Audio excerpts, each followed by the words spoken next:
Bienvenida o bienvenido a esta nueva exploración en profundidad. Hoy nos metemos de lleno con Carlos Escliar. Vamos a analizar fragmentos de su libro Pedagogías de las diferencias, en concreto el primer capítulo, Educar, enseñar, evaluar. Y la verdad, las fuentes que tenemos aquí, son una invitación directa a cuestionarnos cosas. Totalmente. Escliar no es, digamos, un autor que te dé respuestas cerradas y cómodas. Más bien al contrario. Lo suyo es plantear preguntas a veces incómodas, sobre cómo enseñamos, cómo evaluamos, qué significa eso de la igualdad, la inclusión. Vamos, que le da una vuelta a todo lo que damos por sentado en educación. Exacto, es como si nos pararan seco y dijera, oye, ¿eso qué haces? ¿Por qué lo haces así? Y nuestra idea hoy es justo esa, desgranar algunas de sus provocaciones, intentar entender por qué nos remueven tanto hoy. Pues venga, vamos a ello. Si te parece, empezamos por donde él empieza fuerte, la evaluación. Sí, porque Escliar dice que esto, que se ha convertido en una especie de obsesión, que lo inunda todo. Sí, eso me llamó mucho la atención. Porque no es solo evaluar al alumno, que sería lo esperable, ¿no? Ujú. Habla de evaluar a los profes, a las familias, los currículos, las políticas, incluso menciona el currículum evaluador de la tele o de la industria del consumo. O sea, es como una necesidad constante de medirlo todo. Eso es. Y lo interesante o lo inquietante que sugiere Escliar es que esta fiebre por evaluar sin parar cita algo así como todo el tiempo, cada vez más, a cada instante, sin casi poder hacer otra cosa, sin poder enseñar, pues que esto revela algo más. Ujú. Quizás una ansiedad muy profunda por controlar, por clasificar, por tenerlo todo bajo medida. ¿Mm? Una ansiedad que, claro, podría estar ahogando lo que es la educación en sí misma. Porque si dedicas toda la energía a medir, ¿dónde queda el enseñar, el explorar, el simple estar juntos y aprender? Justo. Scliar cita a Nietzsche en un momento algo de que la educación no es sino liberación. Pero esta cultura evaluadora parece ir, pues, en dirección contraria, ¿no? Más hacia el control. Plantea esa tensión, sí. ¿Esta evaluación constante sirve para liberar, como diría Nietzsche, o es más bien un mecanismo de poder y de control, claro, que además genera una presión brutal en todos? Ujú. No da una respuesta final. Pero la pregunta es muy pertinente. ¿Para qué evaluamos realmente? ¿Para ayudar, para comprender o para controlar y estandarizar? Y la línea a veces es fina. Muy fina. Y esa idea de control, de querer saberlo todo, me lleva a otro punto que me pareció, sorprendente. Lo de educar, desconocer. Mm. Suena raro, ¿verdad? Porque siempre pensamos en educación como acumular saber, no como celebrar el no saber. Sí. Es una de sus ideas más potentes, diría yo. Y ojo, no es que defienda la ignorancia de no estudiar, ¿eh? Es algo mucho más profundo, más ético. Se trata de valorar el no saberlo todo sobre el otro, sobre el estudiante. De resistir esa tentación tan nuestra de etiquetar enseguida. Claro, de ponerle la etiqueta, este es así, necesita esto, este DAH es vago. Exacto. Es como decir, para un momento. No creas que ya lo sabes todo de esta persona. Es abrir un espacio para un encuentro más genuino, sin reducir al otro a una categoría. Pero ¿cómo se lleva eso al aula? Suena muy bien, pero en la práctica, ¿qué es educar desde el desconocimiento? Pues puede ser, por ejemplo, escuchar de otra manera, más abierta. Reconocer que siempre hay algo del otro que se nos escapa, que no podemos controlar. Es crear una relación que no esté todo el rato filtrada por nuestros juicios previos. Él dice que la literatura, de hecho, a veces capta esto mejor que la pedagogía. Nombra a Canetti, Gombrowicz, Coetzee. Claro, la literatura nos muestra personajes complejos que no son de una pieza.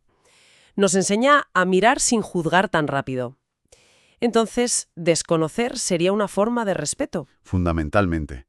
Es una posición ética, una de humildad y apertura.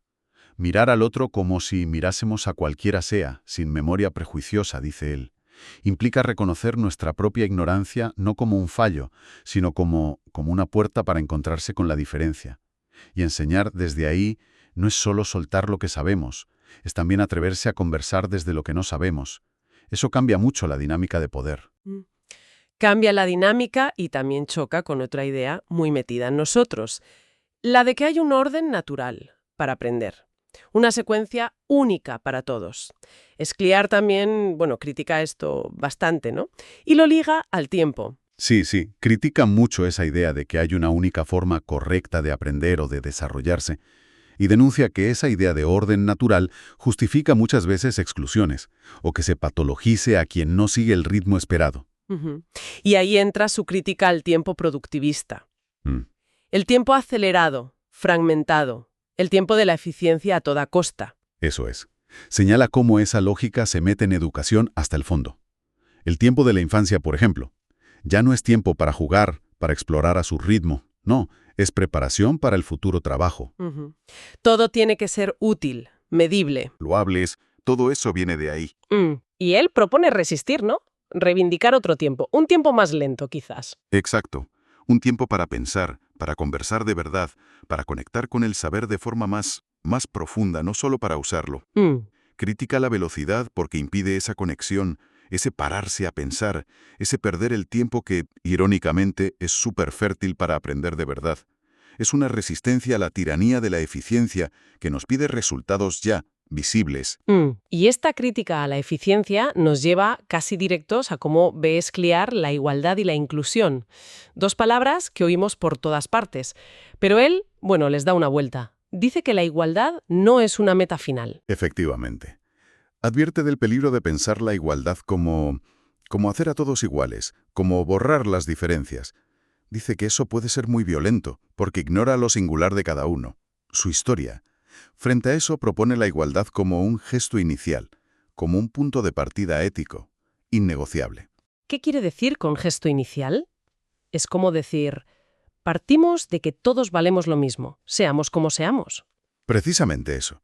Es afirmar de entrada la igualdad, dignidad y el derecho de cada cual a ser y a estar, precisamente desde su diferencia, no a pesar de ella. No es una meta futura de ser todos iguales, sino un reconocimiento ahora. Te reconozco como igual en dignidad, así como eres.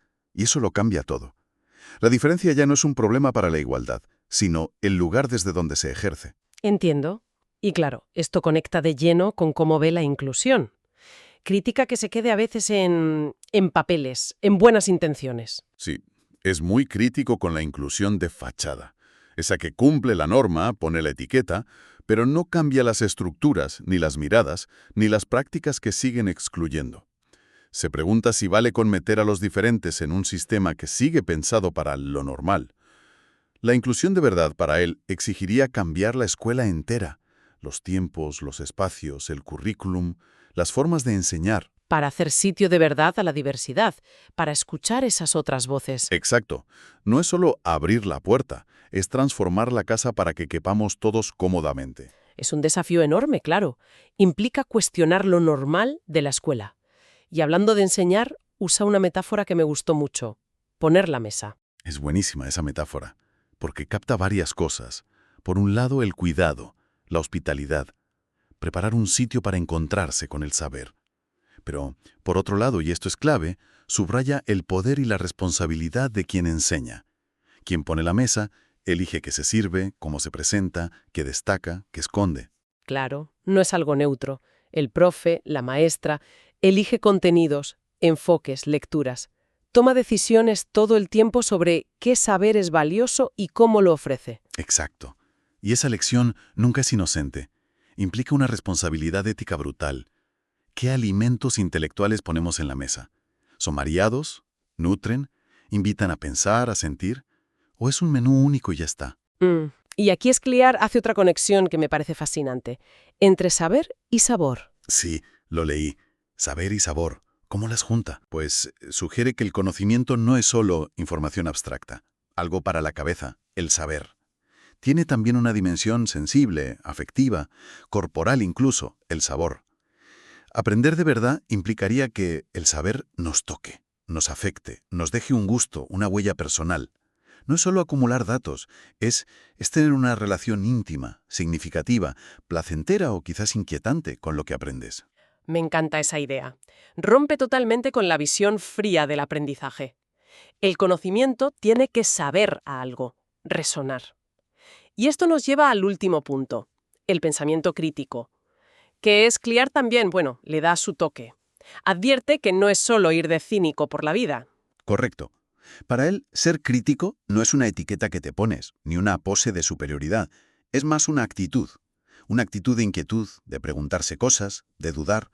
Y lo más importante, dudar también de las propias certezas, de los propios prejuicios, de cómo miras tú. O sea, que implica autocrítica. No solo criticar fuera, sino mirarse a uno mismo. Fundamental. Insiste mucho en la importancia de la mirada en educación. ¿Desde dónde miramos? ¿Qué elegimos ver y qué ignoramos? Una mirada crítica, para Scliar, es consciente de su propia posición, de sus límites, de sus sesgos. Intenta ir más allá de lo obvio, de los estereotipos. Es una mirada que se sabe parcial y que necesita otras miradas. No es tener la razón, es mantener viva la pregunta. Entonces, recogiendo un poco todo, Scliar nos deja con un montón de preguntas abiertas, ¿no? Más que respuestas. Nos obliga a mirar de nuevo la escuela, la evaluación, la igualdad, cómo enseñamos, cómo pensamos. Ese es su gran valor, yo creo. Su forma de escribir te incomoda, pero es una incomodidad necesaria. Te desafía a no conformarte, a preguntarte por el sentido de lo que haces.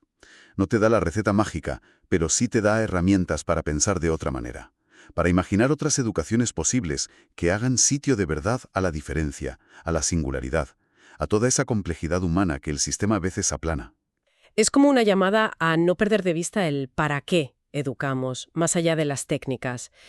Y pensando en todo esto, quizás una reflexión final para quien nos escucha podría ser, en este sistema educativo tan presionado por los resultados, por las competencias, por la eficiencia que criticaba Scliar, ¿cómo podemos hacer hueco para cultivar ese sabor del conocimiento del que habla? Buena pregunta, sí. Es la pregunta clave, quizás. Claro, ¿cómo fomentamos esa conexión personal, sensible, con lo que se aprende, que vaya más allá de si es útil ya o si cumple con la norma?